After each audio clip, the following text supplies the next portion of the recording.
good morning. We're glad you're here to learn more about concept mapping.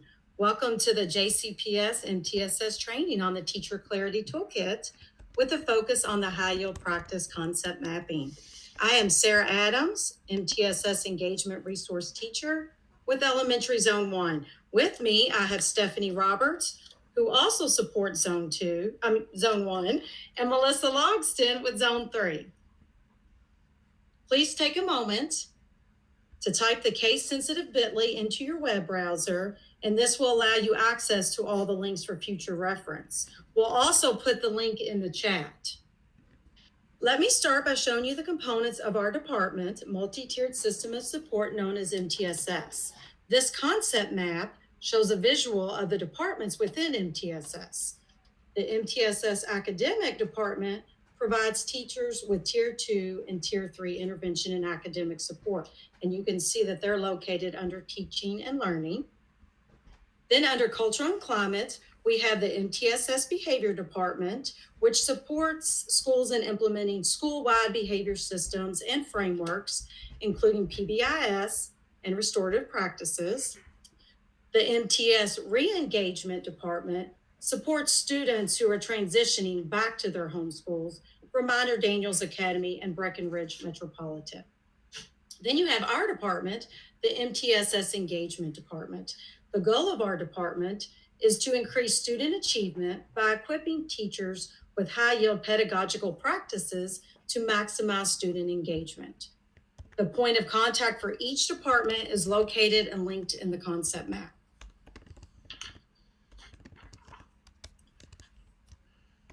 Six MTSS toolkits were created to provide resources for Tier 1 instructional practice to increase student engagement and reduce student behaviors. Here are the 6 toolkits. By clicking the toolkit image, you will access the MTSS department webpage and each toolkit. So I'm going to click on Teacher Clarity because that's the one that we're using today, just to give you an idea what it looks like. So if you look at this, and if you see the bar across the top, you will see all of our toolkits. And then if you click on a toolkit, you will see the high yield practices. So there's a lot of good information there you might want to check out.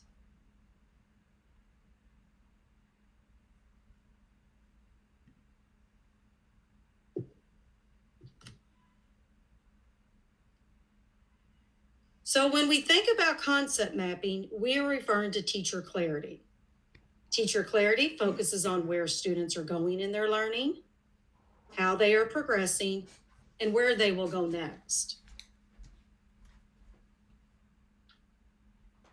Concept mapping is used to explain information to students in a logical and coherent manner. It refers to the provision of a context for lesson content where it fits into a larger picture. When teachers call students back to prior learning, discuss learning targets, and ask for real examples, they are helping to build a context that effectively creates a concept map.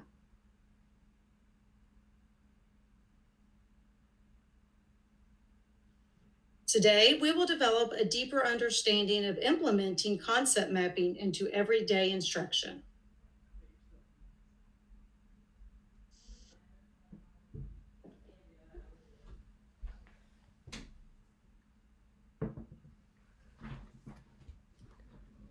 Check out this concept mapping video.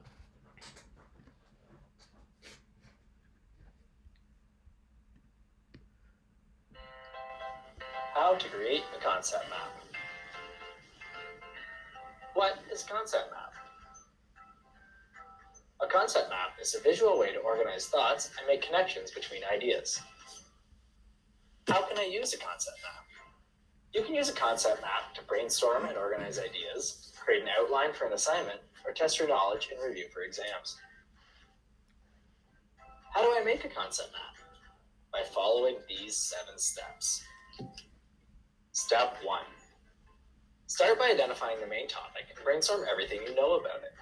Use all relevant content from lectures, texts, and other course material. Step 2. Organize your information into main points. Step 3. Start creating your map. Begin with your main topic, then branch out to major points and supporting details. Step 4. Review your map and look for more connections. Use arrows, symbols, and colors to show relationships between ideas. Step 5. Include details. Definitions, equations, and diagrams are all useful. Step 6. Analyze and improve your map. Ask yourself, how do these ideas fit together? Have you made all necessary connections?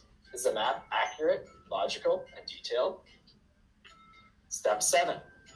As you learn more, update your concept map to reflect your better understanding. Try talking out loud about your concept map. Ask yourself, can I describe the connections between these ideas? Following these 7 simple steps will allow you to create a concept map to help you study. For more information, get in touch.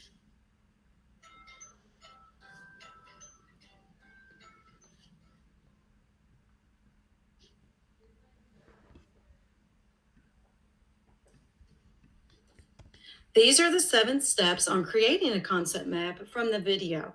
First, you want to identify the topic and then organize your information. This is where you will start creating your map.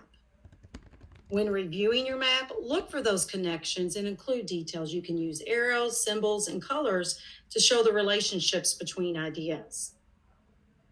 You can analyze and improve your map to reflect better understanding.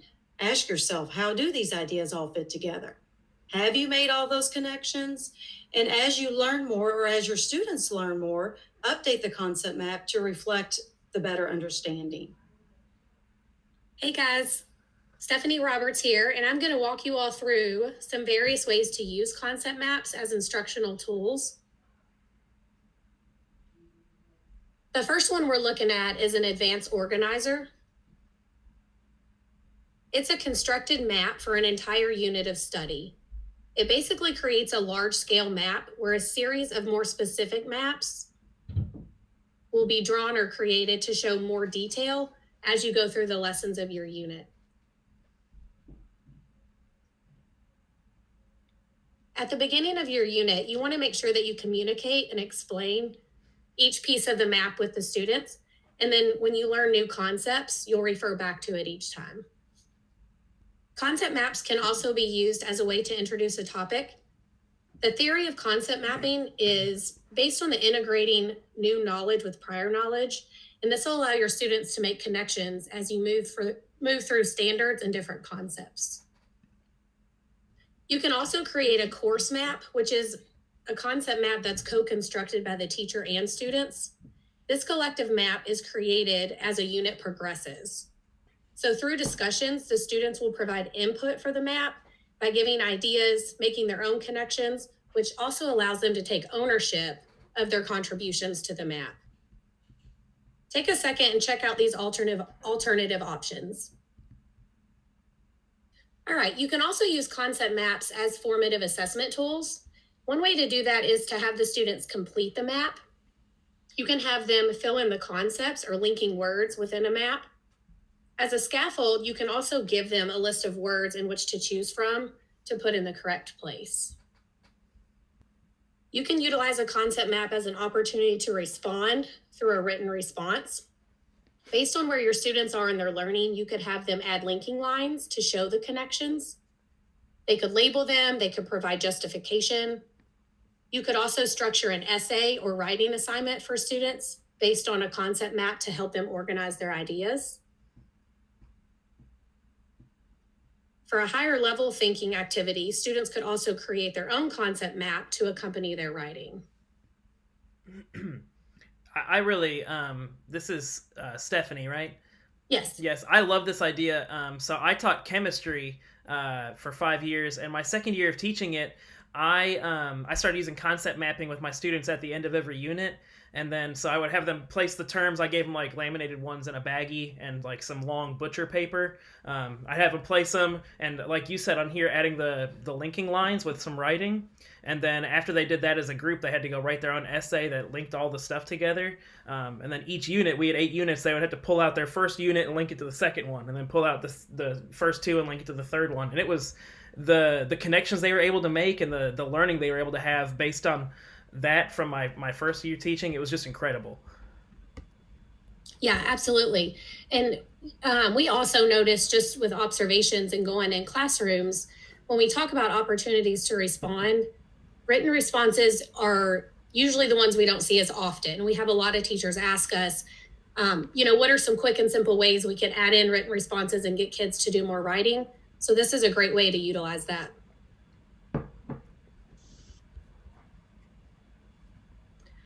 Alrighty, you also can use a misconception map as a formative assessment tool. Here you would basically give them inaccurate connections among different topics, or you could give them linking lines or connections throughout the map that didn't quite make sense.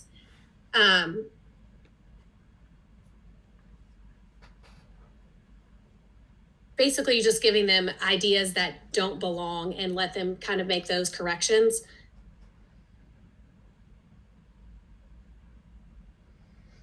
And then you'll see at the bottom of this slide, we also linked an article.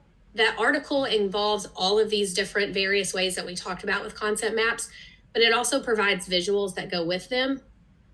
So if you're interested in looking at the pieces we just talked about, you can see an example of the actual map and what that may look like through this article.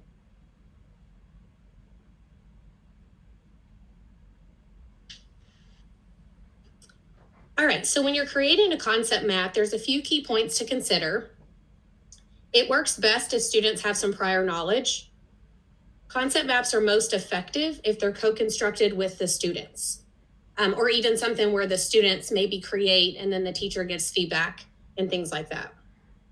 They are also a great visual display that's going to enhance reading comprehension, no matter what subject area you're working in. Hello, everyone. I'm Melissa Loxton, and we're going to look at some examples of concept maps. This first example utilizes your learning intentions and success criteria within your lesson frame. Here you will notice that the concept map was created as a way to provide student-friendly language while retaining the intent and rigor when communicating the lesson frame. This is the same example, but utilizing Jamboard for virtual learning.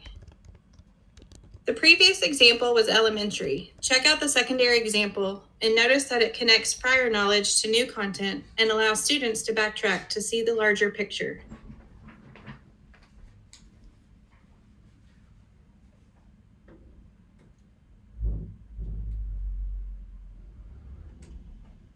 Again, you can use Jamboard to create these concept maps with students at all levels during virtual learning. This example shows concept mapping with content. This example, utilizing Jamboard, provides a visual for making connections with natural resources. As a side note, when creating concept maps, you can upload images which are beneficial for younger students or ECE, ESL students.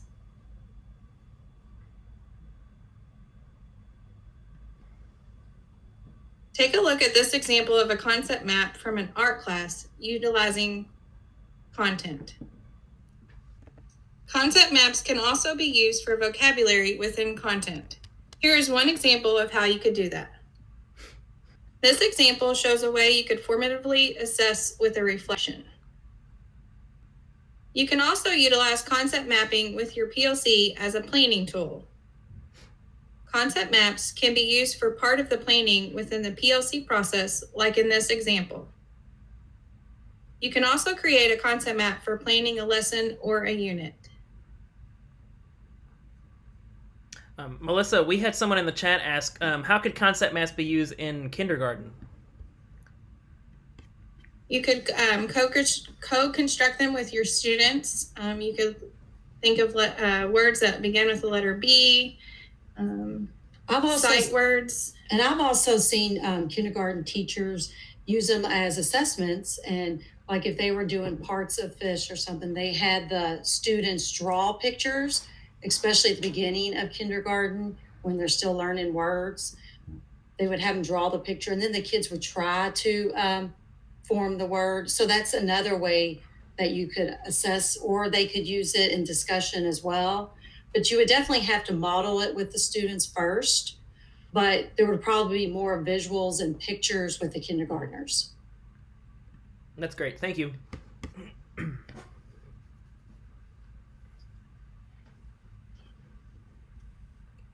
Now that you have seen various ways and examples of concept mapping, we hope you enjoy finding ways to embed it into your instruction and or PLC.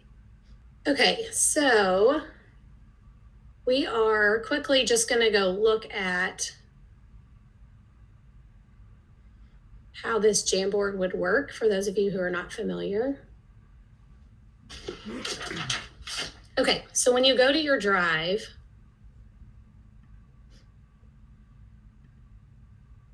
you're going to go to the waffle in the right-hand corner and then just scroll down. It's almost towards the bottom. And you'll click on the Jamboard. And you can also create these. You saw in one of the examples, just utilizing a Google slide where you just create the boxes and then you can draw lines to make connections.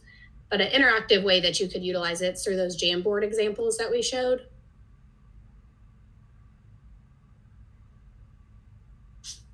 So when you create a new Jamboard, you go to the bottom right corner and just click the plus sign. I'm just going to give you a quick overview of making a sticky note and then a couple ideas. So on the left-hand side where you have all of your different options, the fourth one down is the sticky note. When you create a sticky note, you'll just type what you want it to say. Save it, and then you can maneuver it around the board. A couple of different things to think about when you're creating concept maps with kids. We talked about one of the best ways to do that is to co-construct with them. So you could do one of two things. You could facilitate the whole Jamboard where they have viewing rights and they can just kind of tell you, hey, I want you to add this, or I think this word could mean, like illustrate means to draw, and you concept map those pieces. Or you can have kids have editing rights where they can go in, put their own sticky notes, and then manipulate the Jamboard to make connections and draw lines and things like that. It kind of depends on how much modeling and where you are with it. You may want to start out just showing them the idea behind the concept map first.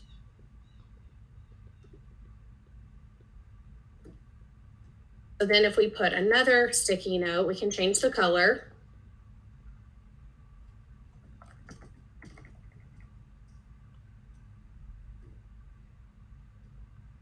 And as we keep making different sticky notes, we can use the pin, which is the top option, and just connect to wherever that's going to make sense. And you can have students throw these on here, or you can just take their ideas, like I said, and do that as well.